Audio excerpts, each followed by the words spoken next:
Elle est l'une des actrices les plus accomplies en France. Incontournable dans le milieu du cinéma, Juliette Binoche a même réussi à s'imposer dans les productions internationales, où son talent et son charisme sont salués par de nombreux réalisateurs de tout pays.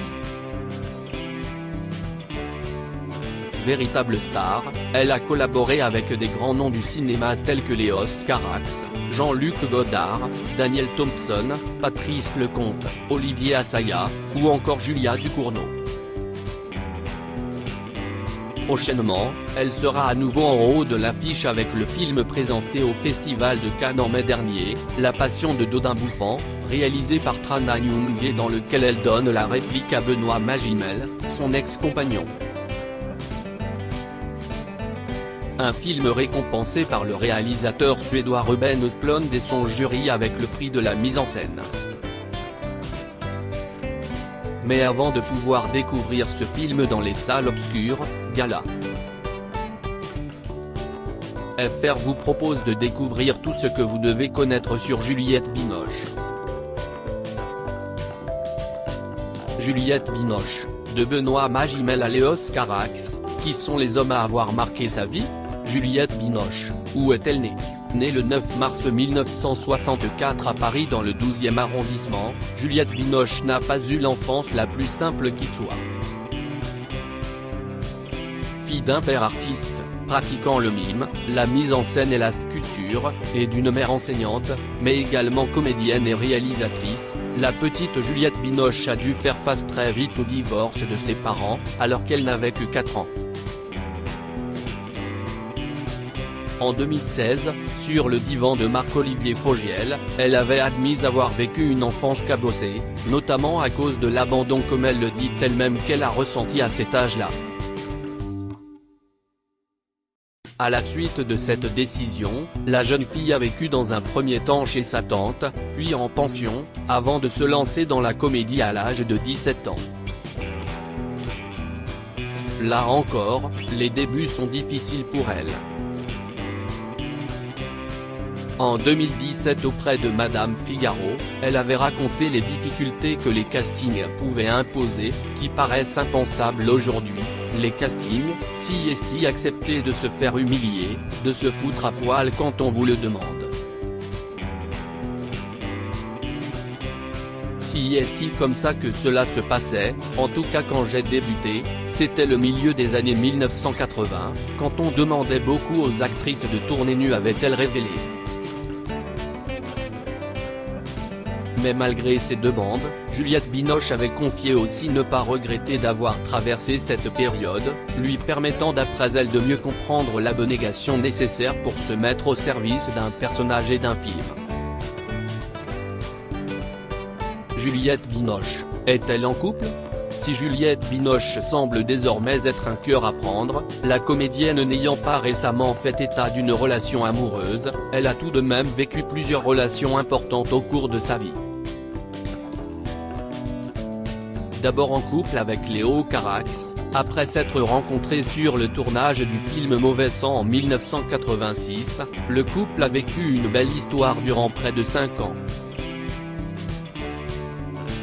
En 1992, elle s'éprend d'André Allais, un plongeur professionnel, avec lequel elle a eu un fils, Raphaël, 1 an après leur rencontre.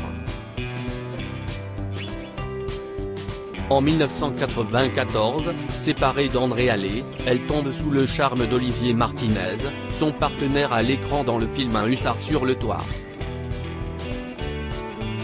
Leur relation a cependant connu une fin difficile en 1997, qui a profondément affecté l'actrice. En 1998, sur le plateau des Enfants du siècle de Diane Curis, elle et Benoît Magimel partagent un coup de foudre qui a donné naissance à une petite fille, Anna, 1 an plus tard. Si le couple s'est finalement séparé en 2002, l'amour et la complicité entre les deux ex-amants n'ont pas totalement disparu, les deux comédiens gardant l'un pour l'autre un profond respect. Après ça, la comédienne récurrente d'Olivier Assayas a vécu une histoire avec le comédien américain Patrick Muldoon de 2003 à 2006, puis avec Santiago Amigorena de 2006 à 2009. Pourtant, malgré toutes ces histoires d'amour, Juliette Binoche ne s'est jamais vue passer la bague au doigt. En 2020, auprès de Marie-Claire, elle avait expliqué n'avoir jamais rencontré un homme avec qui se sentir vraiment en couple au point de l'épouser. Qui sait, cela dit, ce que l'avenir lui réserve. Juliette Binoche, quel âge a-t-elle ? À l'approche de la soixantaine, Juliette Binoche reste une femme bien dans son corps et dans sa peau, malgré le temps qui passe. Se sentir bien dans son corps fait qu'on supporte mieux les changements de son visage, avait-elle estimé dans les colonnes de Marie-Claire, ajoutant que le vieillissement rend plus vulnérable, mais aussi plus vrai. Néanmoins, l'interprète de Camille Claudel ou encore de Maria Enders dans S'il Maria avait également expliqué ne pas jeter la pierre aux femmes qui succombent aux sirènes de la chirurgie esthétique. La caméra agit comme une loupe sur notre figure, on est presque obligé d'être encore plus juste pour dépasser le risque d'un jugement physique.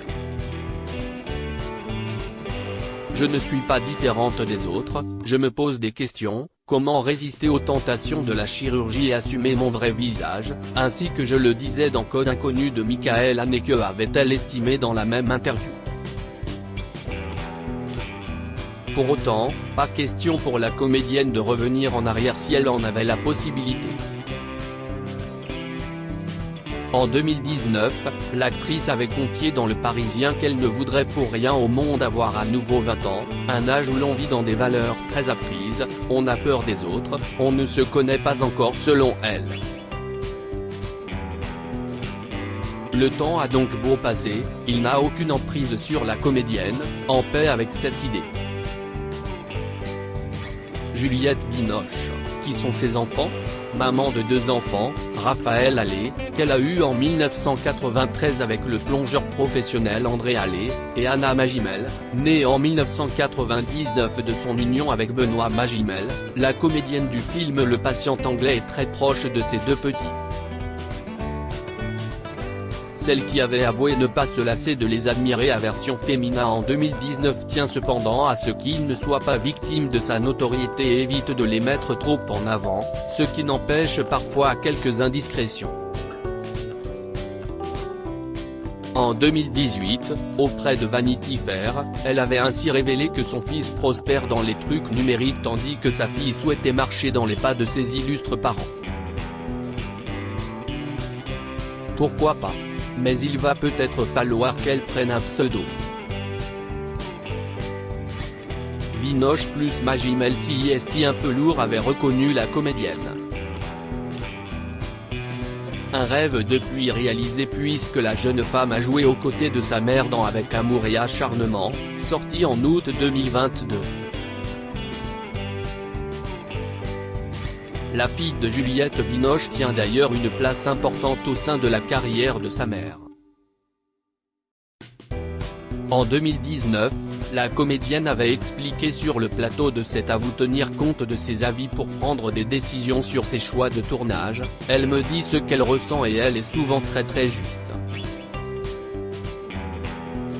Je l'écoute avait-elle répondu à Pierre Lescure, qui lui demandait si sa fille lui donnait des conseils. Et lorsqu'Anna est victime de critiques, Juliette Binoche n'hésite pas à venir à la rescousse pour défendre sa fille.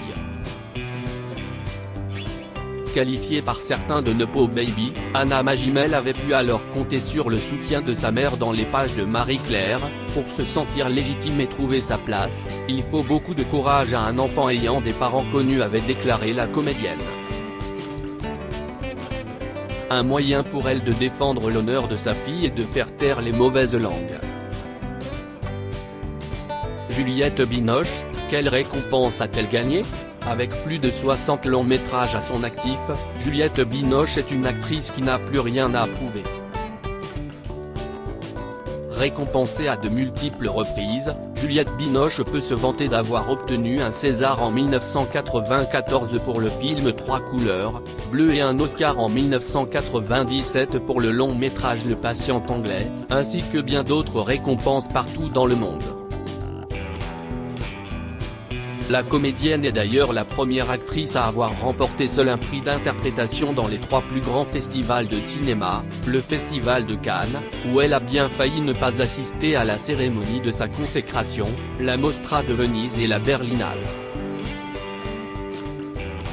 Une distinction impressionnante qu'elle ne partage qu'avec une seule autre comédienne, Julianne Moore. Crédit photo, Jacques-Ovid Morand.